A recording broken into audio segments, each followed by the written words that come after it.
بسم اللہ الرحمن الرحیم۔ آج پھر ہم ملکی حالات کے اوپر تھوڑا سا طبع آزمائی کرنا چاہتے ہیں۔ ملک کے حالات جس ڈگر پہ چل پڑے ہیں، سمجھ نہیں آ رہی کہ یہ اتنا 27-28 کروڑ لوگوں کا ملک، کوئی اس میں نظام، کوئی سسٹم، کوئی صحیح ڈائریکشن اس کی کیوں نہیں بن رہی؟ پولیٹیکل انسرٹنٹی، سیاسی بے یقینی اور مالی مشکلات اس حد تک بڑھ چکی ہیں کہ کوئی سمجھ نہیں آ رہی کہ کیا بنے گا۔ لیکن یہ ہے کہ خاص طور پہ جو ہمارے سیاسی لیڈران ہیں، پولیٹیکل کلاس جو ہے، یہ تو پتہ نہیں انہوں نے ٹھان لی ہے کہ ہر کوئی چھینا چھپٹی کے چکر میں ہے۔ ہر کوئی کہتا ہے کہ مجھے ملنا چاہیے کچھ، دوسرے کو کچھ نہیں ملنا چاہیے، دوسرا جو ہے اس کو مر جانا چاہیے اور مجھے ہر چیز مل جانی چاہیے۔ تو یہ چھینا چھپٹی جو ہے، سارے ادارے جو ہمارے پاورفل کوریڈورز ہیں یا پاور کوریڈورز ہیں، اس میں اقتدار کی جنگ اس وقت عروج پہ ہے، جس کی وجہ سے ملک دن بدن نیچے نیچے نیچے جا رہا ہے اور کسی کو کوئی فکر نہیں ہے۔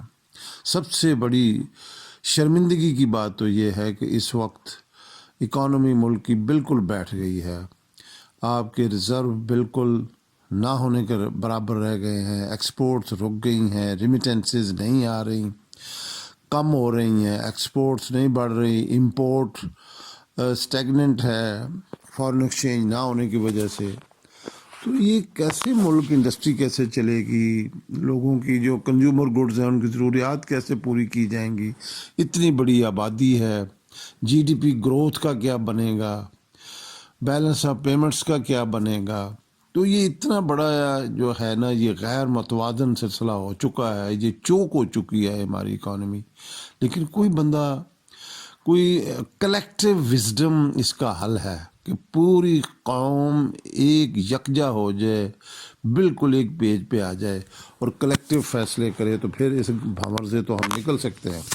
اس طرح کی جو دینگا مشتی ہو رہی ہے، جو لڑائیاں ہو رہی ہیں، اس میں تو کچھ نہیں ہو سکتا۔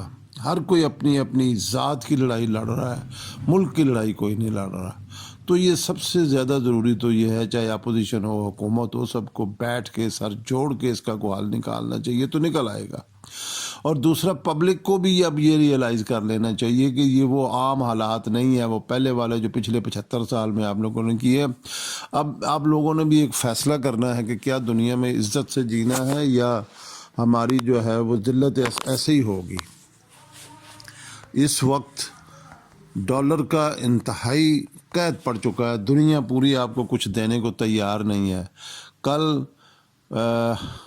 میری تو خیر پہلے بھی یہی ایک رائے تھی، لیکن کل فارن ایکسچینج ایسوسیشنز جو ہیں انہوں نے کہا ہے کہ تقریباً 10 ارب ڈالر لوگوں کے، امیر لوگوں کے گھروں میں پڑے ہوئے ہیں، تو ان کو باہر نکالنے چاہیے۔ اگر یہ باہر نکال رہے ہیں تو ملک کے مسائل کافی حد تک حل ہو جائیں گے۔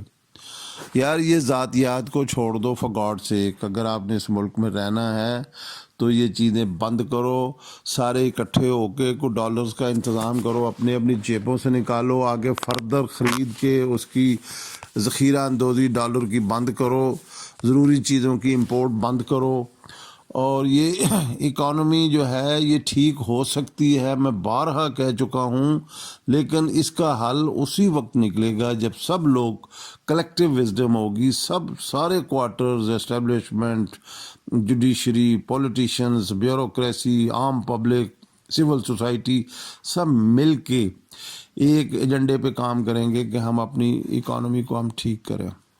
ہر طرف ایک بڑی پارٹی جو ہے وہ انسسٹ کر رہی ہے کہ فوری طور پہ الیکشن کرایا جائے۔ ٹھیک ہے، الیکشن بھی ہونی چاہیے اور ایک نمائندہ حکومت بننی چاہیے، لیکن وہ اس کی طرف پہلے یہ اپنی اکانومی کو تھوڑا سا سٹیبل کر لو، پھر الیکشن کروا لو۔ اور دوسرا، جس طرح کے الیکشن ہمارے مروجہ طریقوں سے ہو رہے ہیں، یہ الیکشن تو کوئی حل نہیں ہے۔ جو جیت جاتا ہے وہ کہتا ہے ٹھیک ہے، جو ہار جاتا ہے وہ کہتا ہے میرے ساتھ دھاندلی ہو گئی ہے، مجھے ہرا دیا گیا ہے۔ تو یہ اس طرح سے فیصلے نہیں ہوں گے۔ ایک عام پبلک کو بھی الیکشن میں فیصلہ کرنا ہوگا۔ اس کا طریقہ یہ ہے کہ تقریباً 80% 85% لوگ جب تک ووٹ نہیں ڈالیں گے، یہ مینڈیٹری کر دیا جائے، یہ لازم کر دیا جائے کہ ہر آدمی جس کا شناختی کارڈ بنا ہوا ہے، جس کا ID کارڈ بنا ہوا ہے، وہ ووٹ ڈالے گا، وہ ووٹ ڈالے۔ جو ووٹ نہیں ڈالے گا اس کا ID کارڈ جو ہے وہ بلاک کر دیا جائے فوری طور پہ، اور کم از کم پہلی تو یہ ہے سزا اس کی یہی ہونی چاہیے کہ اس کا ID کارڈ بلاک کر دیں، اور سیکنڈ فیز میں جا کے اس کے لیے کو اور آپ میئرز جو ہیں وہ تجویز کریں تاکہ ہر بندہ مجبوراً ووٹ ڈالے۔ اور ووٹ ڈالنے کے لیے کوئی ضروری نہیں ہے کہ یہ پولیٹیکل پارٹیز کے لوگ ہی الیکشن کنٹیسٹ کریں، اس میں سول سوسائٹی کے لوگ، عام آدمی جو ہیں وہ بھی نامینیشن پیپر اپنے داخل کریں تاکہ لوگوں کے پاس چوائس بہت زیادہ ہو۔ اور دوسرا، الیکشن کمیشن کو بہت بڑے پیمانے پہ پھر پولنگ سٹیشنز اور بوتھ بنانے پڑیں گے تاکہ کیپیسٹی بلڈنگ بھی ہو، تاکہ زیادہ سے زیادہ لوگ اگر ووٹ ڈالنے جائیں تو ایسا نہ ہو کہ وہاں کیپیسٹی نہ ہو، کہ وہاں ایک بوتھ کے اوپر مشکل سے شام کو 200-250-300 بندہ ووٹ ڈال سکتا ہے۔ تو یہ ان کو زیادہ سے زیادہ تو یہ کیپیسٹی کریٹ کریں۔ اور میرا تو خیال ہے کہ جب تک بائی اینڈ لارج پوری قوم باہر نکل کے ایک ونس فار آل ایک فیصلہ کرے کہ کس کو ہم نے ووٹ دینا ہے اور کون ہمارے نمائندے، ٹرو نمائندے جو ہیں نا، ریئل نمائندے، سچے نمائندے، اصل نمائندہ الیکشن ہو جس میں 75-80%، 90%، 75-80-85% ٹرن آؤٹ ہو، لوگ باہر نکل کے ووٹ ڈالیں، اور وہ ایک اسٹرانگ قسم کی پھر گورنمنٹ بنے، اور وہ پھر سارے فیصلے کرے، لوگوں کا اس پہ اعتماد ہو، تو پھر جا کے آپ ایک ڈائریکشن بنائیں۔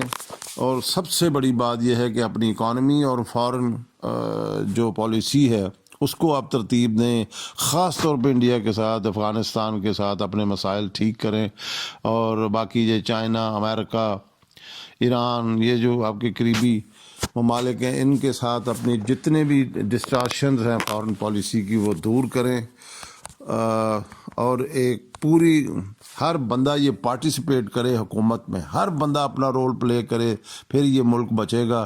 ادروائز خطرات بہت زیادہ بڑھ گئے ہیں، اور لوگوں کو اندازہ نہیں ہے کہ آگے کیا ہونے والا ہے، اور یہ کیا اس کا رزلٹ نکل سکتا ہے، نتیجہ یہ نکل سکتا ہے۔